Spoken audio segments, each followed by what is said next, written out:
상하고 약해진 것을 고치시는 하나님, 이런 제목으로 오늘 출애굽기 3장 9절에서 12절의 말씀을 가지고 함께 은혜를 나누겠습니다.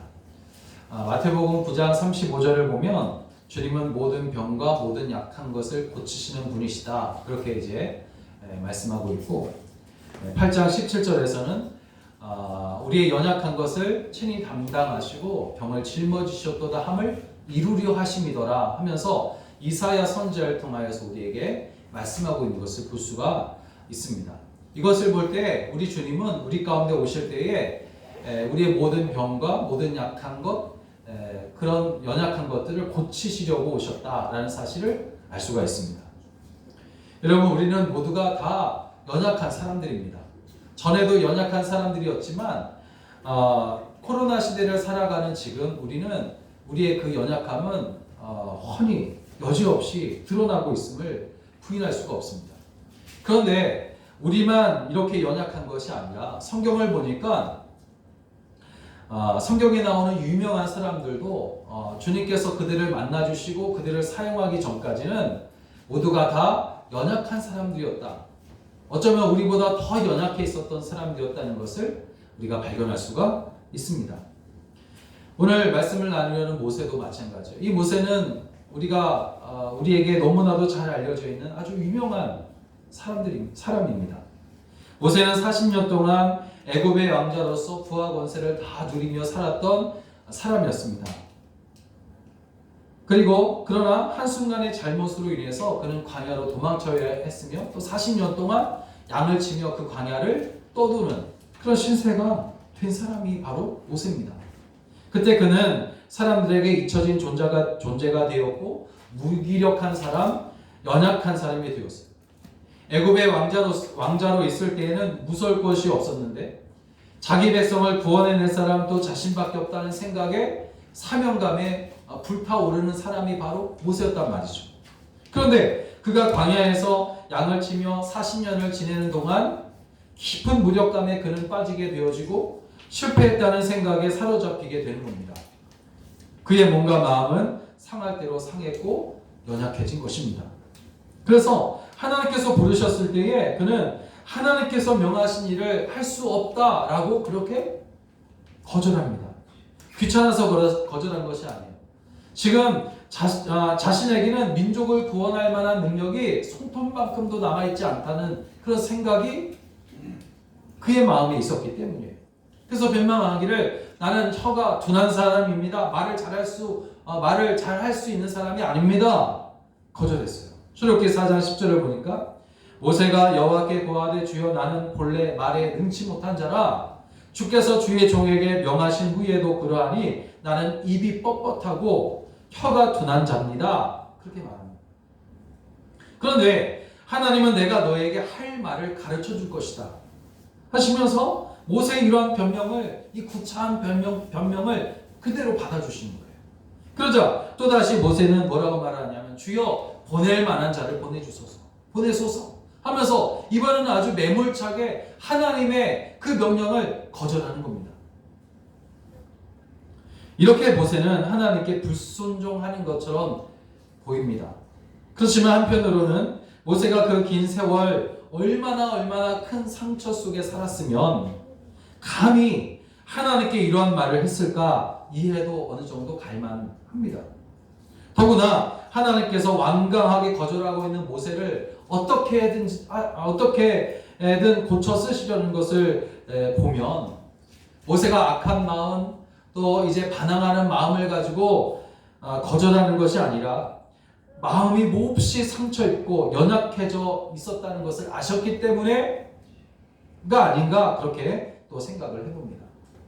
그렇다면 모세에게 어떠한 상처가 있었을까 생각해봤어요. 아마도 그는 자신의 이름을 잃어버렸을 뿐만 아니라 더 나아가서는 자기 자신을 불신했으며 또 애굽 왕에 대한 어떤 열등의식에도 사로잡혀 있었을 것이에요.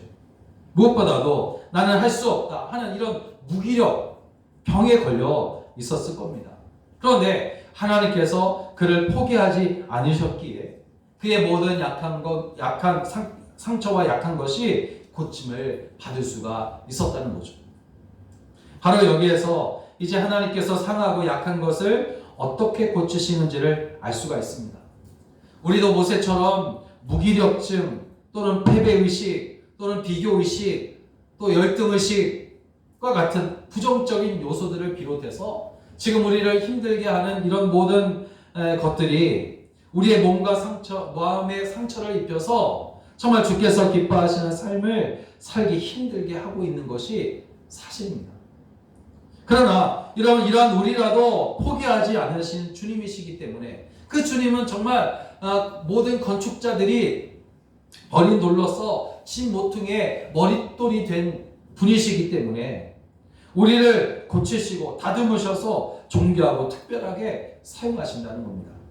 그렇다면 주님은 상하고 약해진 우리를 어떻게 고쳐 쓰실까 하는 것입니다. 첫째로 끊임없이 우리와 함께 하겠다고 그렇게 말씀하시면서 고쳐주십니다. 어떻게 고쳐주시냐? 내가 너와 함께 한다. 내가 지금 너희와 함께 하고 있다. 이렇게 말씀하신다는 거죠. 하나님이 약해진 모세에게 거듭해서 말씀하신 내용이 바로 이것이었어요. 내가 너와 함께 하겠다. 여러분, 우리가 누구인지 아는 것도 참 중요하지만 그러나 그 전에 더 중요한 것은 뭐냐? 중요하게 알아야 될 것은 무엇이냐면 우리와 함께 하셔서 우리를 주관하시고 우리를 다스리시는 하나님이 과연 어떤 분이신가 하는 것이에요. 모세와 동행하신 하나님은 어떤 분이셨냐면 천지를 창조하신 하나님이셨습니다. 그리고 동시에 자기 백성을 사랑하시고 또 자기를 사랑하시는 분이 바로 하나님이시다라는 사실을 그가 알았어요. 나중에 모세가 모세오경을 쓰잖아요. 창세기를 쓰는데 이 창세기를 기록하면서 자신을 부르신 그 하나님이 바로 창조의 하나님이시라는 사실을 밝히고 있어요. 한때 혀가 둔하여 말할 수 없습니다. 뻣뻣합니다. 내 입이 뻣뻣합니다. 혀가 둔합니다. 그래서 말을 못합니다. 하는 그런 이유로 하나님의 명령을 거절했던 그런 모세였단 말이죠. 모세는 몇 번이고 이스라엘 백성을 구원할 수 없는 이유를 변명하듯 하나님께 말하는 거예요. 그러나 하나님은 그렇게 변명하는 모세에게 자신이 창조의 하나님이시라는 사실을 알려주셨는데 여기에서 창조의 하나님이시라는 것은 우주 만물을 창조하셨을 뿐만 아니라 지으신 모든 것을 주관하시는 분이라는 그런 말씀이잖아요. 출애굽기 4장 11절 12절을 보면 구체적으로 이렇게 말씀합니다. 여호와께서 그에게 이르시되 누가 사람의 입을 지었느냐? 누가 벙어리나 귀머거리나 눈 밝은 자나 소경이 되게 하였느냐? 나 여호와가 아니냐? 이제 가라. 내가 내 입과 함께 있어서 할 말을 가르치리라. 말씀하십니다. 여러분, 하나님은 모세에게 그와 동행함으로 그에게 말이 필요하면 말을 주겠고 능력이 필요하면 능력을 주겠다. 그렇게 말씀을 하시는 거예요.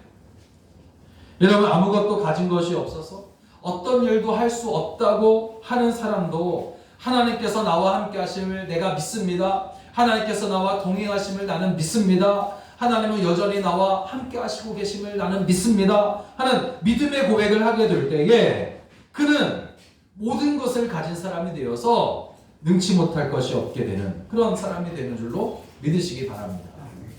이런 이유로 여러분 주의 있게 들으십시오. 하나님의 약속 가운데 하나님께서 우리와 함께 하시겠다고 하는 이 약속보다 더 귀한 은혜, 더 귀한 약속은 없으리라 믿습니다.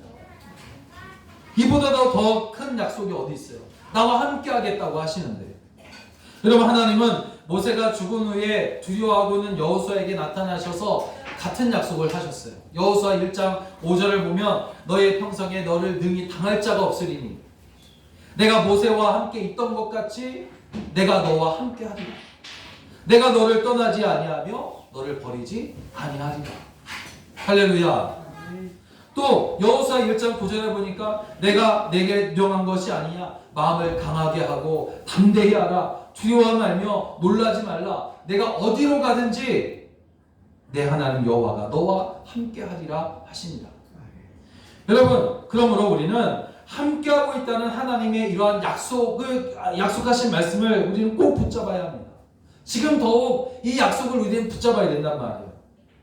우리는 상하고 약해진 것을 고치시는 주님께서 지금도 여전히 나와 함께 하심을 믿음으로 지금의 이런 어려운 상황이 넘지 못할 것 같은 높은 산 같아서 같아서 우리가 감히 정말 우리의 힘으로 넘을 수 없을 것 같지만 그러나 그것을 넘으며 이기는 성도가 될 줄로 믿습니다.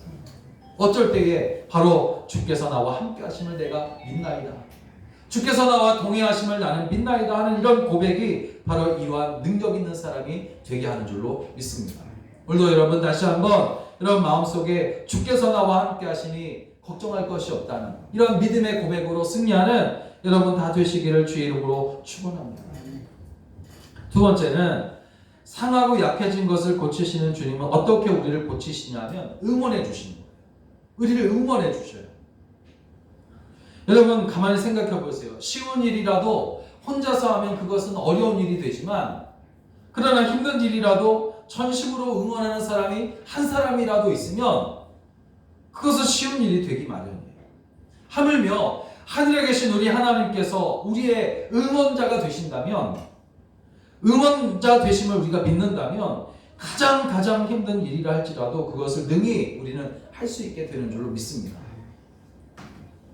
모세는 한때 실패를 경험했던 사람이었어요. 40년 전 애굽의 왕자였을 때는 무서울 것이 없었던 사람이에요. 전쟁이 일어났을 때에 그가 앞장서서 나가 싸우면 이기지 못할 전쟁이 없었어요. 그렇게 자신감이 넘쳐흐르는 사람, 능력 있는 사람이 모세였습니다. 자신의 힘으로 이스라엘 백성을 그래서 구원할 수 있을 것이다. 그렇게 그는 믿었습니다. 그래서 자기 백성을 괴롭히는 애굽 사람을 죽이기까지 했어요. 그러나 그 결과는 비참했는데 오히려 자기 민족에게 고발을 당하고 살인자가 돼서 바로 왕을 피해 도망자가 되고 마는 겁니다. 한 나라의 왕자가 순식간에 하룻밤 사이에 살인자가 되고 도망자가 되었으니 여러분 실패했다는 생각이 그를 절망 가운데 빠뜨리고 말았을 것이에요. 모세는 왕자의 신분을 잃게 되었고 자기 민족에게도 배신당하고 버림을 받았어요. 그때 그의 실패는 너무나 크고 두려워서 무서워서 돌이키기도 힘들 정도로 힘든 것이었어요. 이제 아무것도 할 수 없다는 생각이 그를 괴롭혔을 겁니다. 그는 오랜 시간 실패의식 속에서 빠져나오지를 못했어요. 그런데 하나님께서 모세의 이러한 실패의식, 이제는 아무것도 할 수 없다고 하는 그런 생각하는 그를 새롭게 하시려고 활활 타오르는 가시떨기 나무로 보여주면서 나타나시는 거예요. 그냥 나타나셔도 되는데 활활 타오르는 가시떨기 나무를 보여주시면서 나타나시는 거예요. 또한 그를 아론과 바로왕 앞에 하나님과 같은 존재가 되도록 해주십니다. 아마 그때 그들 앞에서 모세의 모습은 맹렬하게 타오르는 불같이 느껴졌을 것이에요. 출애굽기 4장 16절을 보면 그가 너를 대신하여 백성에게 말할 것이니 그는 내 입을 대신할 것이요 너는 그에게 하나님같이 되리라. 여러분 모세는 바로왕이 어떠한 존재인지를 알고 있었어요. 누구보다도 잘 알고 있을 겁니다. 그 당시 애굽 사람들에게 있어서 바로는 신과 같은 존재예요. 바로왕 자신도 자신을 신이라고 그렇게 믿었습니다.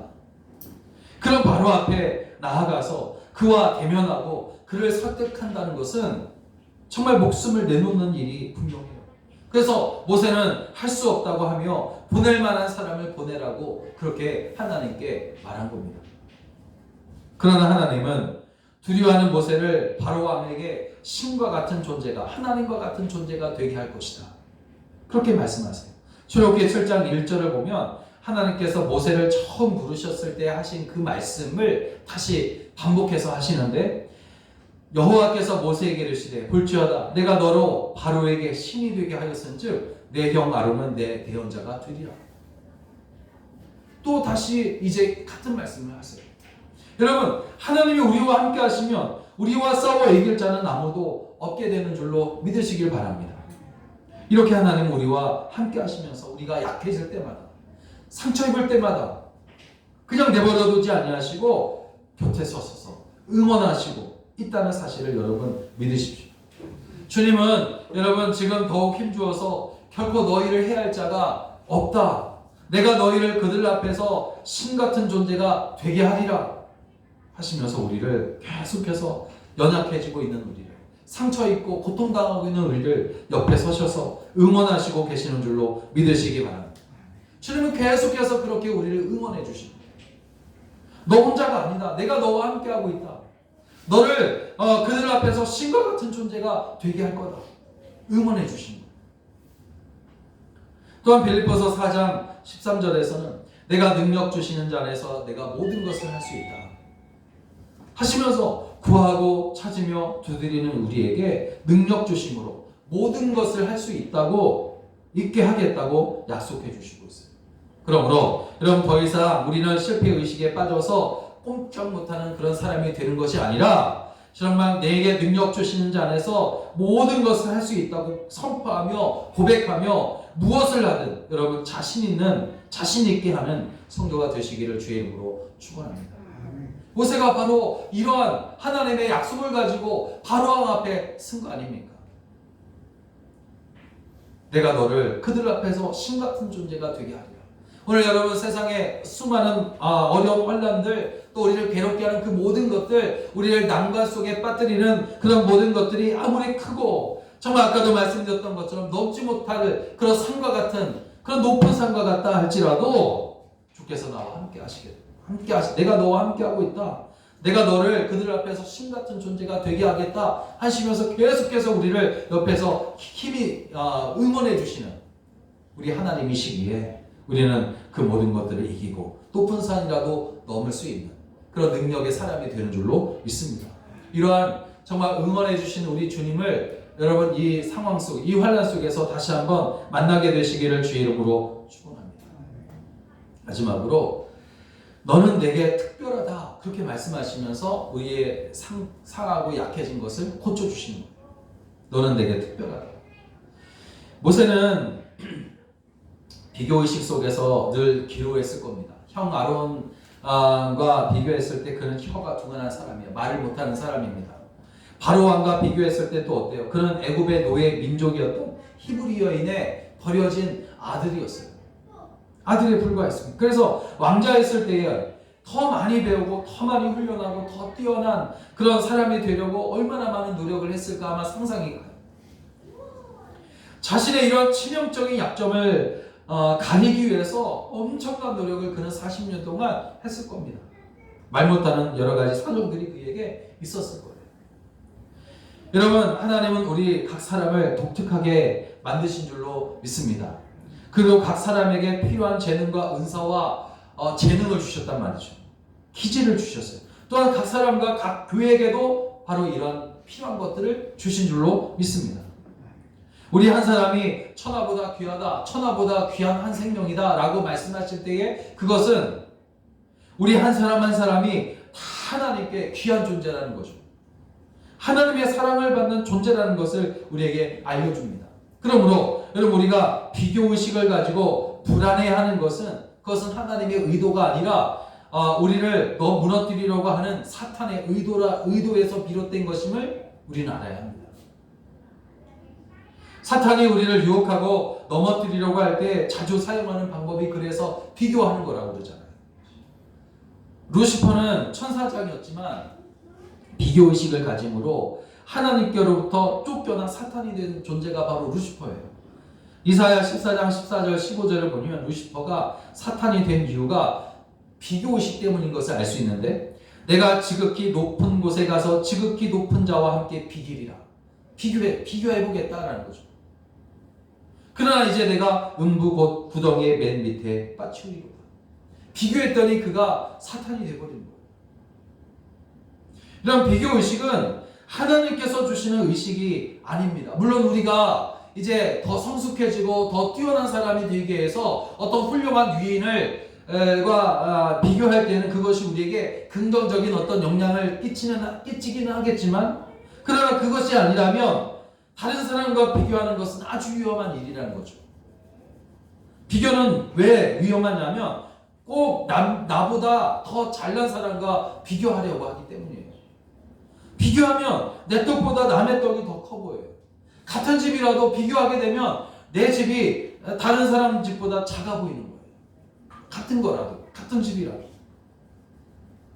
여러분, 우리가 자신을 다른 사람과 비교하면 비참해지거나 반대로 교만해질 수밖에 없는데, 다른 사람이 나보다 더 탁월하면 내가 비참해진다는 사실을 느껴지게 되고, 다른 사람이 나보다 부족하다고 생각되면 교만해지게 되는 거예요. 이것이 비교의식이 가지고 있는 문제점이에요. 그러니까 날개 우리는 비교의식이 아닌 하나님께서 우리 각 사람을 창조하셨다는 창조의식을 가지고 살아가야 할 줄로 믿습니다. 하나님은 우리 각 사람을 독특하게 창조하셨어요. 독특하게. 우리를 많은 상품 중에 하나로 만드신 것이 아니라 이 세상에 하나밖에 없는 작품으로, 걸작품으로 만드셨다는 그런 이야기를 여러분 여러 설교자들을 통해서 들어보셨을 거예요. 상품과 작품이 그래서 다르잖아요. 상품은 이 상품과 정상품 이렇게 서로 비교해가지고 어떤 것이 좋은 건가 이렇게 보고 그것을 좋은 것을 선택한다는 거죠. 그렇지만 작품은 비교하지 않잖아요. 작품은 그것만으로 아주 독특한 가치가 있어요. 하나님은 우리를 만드실 때 이렇게 상품이 아닌 작품으로 만드신 줄로 믿으시기 바랍니다. 그런데 더욱 우리를 존귀하게 하는 것은 하나님께서 우리를 위해 독생자 예수를 십자가에 내어주신 사건 때문이에요. 이것이 우리를 독특하게 할 뿐만 아니라 걸작품이 된 이유가 바로 여기에 있어요. 에베소서 2장 10절을 보면 우리는 그의 만드신 바라 그리스도 예수 안에서 선한 일을 위하여 지으심을 받은 자니 이 일은 하나님이 전에 예비하사 우리로 그 가운데서 행하게 하려 하시느니라. 여러분, 우리는 하나님께서 십자가로 만드신 걸작품 중에 걸작품인들인 줄로 믿으시기 바랍니다. 또한 이러한 십자가로 만드셨기에 누구와도 비교될 수 없는 아주 특별한 사람이 되었지만, 그러나 언제나 우리는 우리를 위해 십자가에 죽으신 예수님 때문에 교만한 사람이 될 수 없고 겸손한 사람이 되어야 하며 사랑하는 사람이 되어야 할 줄로 믿습니다. 왜 그렇습니까? 십자가의 사랑 때문이 그래요. 우리는 정말 독특한 사람이 되었고 누구와도 비교할 수 없는 특별한 사람이 되어서 어떻게 보면 어쩔 때는 교만해질 수 있어요. 내가 이렇게 특별한 사람이 나는 정말 위대한 사람이다라고 그렇게 교만해질 수 있어요. 그렇지만 교만해질 수 없는 이유는 뭐냐면 우리가 특별하게 된 이유가 바로 십자가의 사건 때문이라는 거죠. 십자가의 그 사랑이 우리를 누구보다도 비교할 수 없는 특별한 사람이 되게 했지만 십자가 사랑 때문에 우리는 누구보다도 겸손한 사람이 될 수밖에 없고 또 사랑하는 사람이 될 수밖에 없다는 거죠. 오늘 여러분, 이러한 십자가의 사랑으로 걸작품이 되어진 저와 여러분은 그래서 특별한 삶이 되었고 특별한 삶이 되었지만 교만할 수 없으며 겸손한 사람이 되고 또 사랑하는 사람이 되어서 주님께 영광 올려드리는 그런 사람들이 되어져야 할 줄로 믿습니다. 사랑하는 여러분, 우리가 늘 기억해야 할 것이 오늘 말씀이에요. 첫째는 우리와 함께 하시는 하나님을 우리는 늘 기억해야 합니다. 주께서 나와 함께 하십니다. 전능하신 하나님이 우리와 함께 하실 때에 무기력해져 있는 우리에게 계속해서 힘을 공급해 주시기 때문이에요. 둘째는 응원해 주시는 분이 하나님이신 우리는 기억해야 합니다. 우리를 응원해 주신 하나님은 우리로 하여금 모든 것을 할 수 있도록 도우시는 분이에요. 우리가 상하고 약해지고 어려움을 당하고 곤란한 일을 만났을 때에 주님은 우리 가까이 서서 말씀하시는 거예요. 내가 그들 앞에서 너희를 신과 같은 존재가 되게 하리라. 응원해 주셔요. 마지막으로 우리에게 창조의식을 심어주시는 분이 하나님이심을 기억하시길 바랍니다. 비교의식에 빠지면 자신을 비참하게 만들거나 그것이 아니면 우리를 교만하게 만들어요. 그렇지만 창조의식을 갖게 되면 우리는 상품이 아니라 하나님께서 만드신 걸작품이라는 사실을 우리는 깨닫게 되는 줄로 믿습니다. 하나님은 우리의 영혼을 병들게 하는 것들을 가만두지 않으시고 상하고 약해진 것을 고치셔서 하나님께 영광을 올려드리는 그런 존재로 사용을 하십니다. 함께 하시면서 응원해 주시고 특별하다 해주시는 은혜를 깨닫고 환난과 혼란의 시대인 지금 끝까지 견디어 우리 주님의 기쁨이 다 되시기를 주의 이름으로 간절히 축원합니다. 축원합니다. 기도하겠습니다. 거룩하시고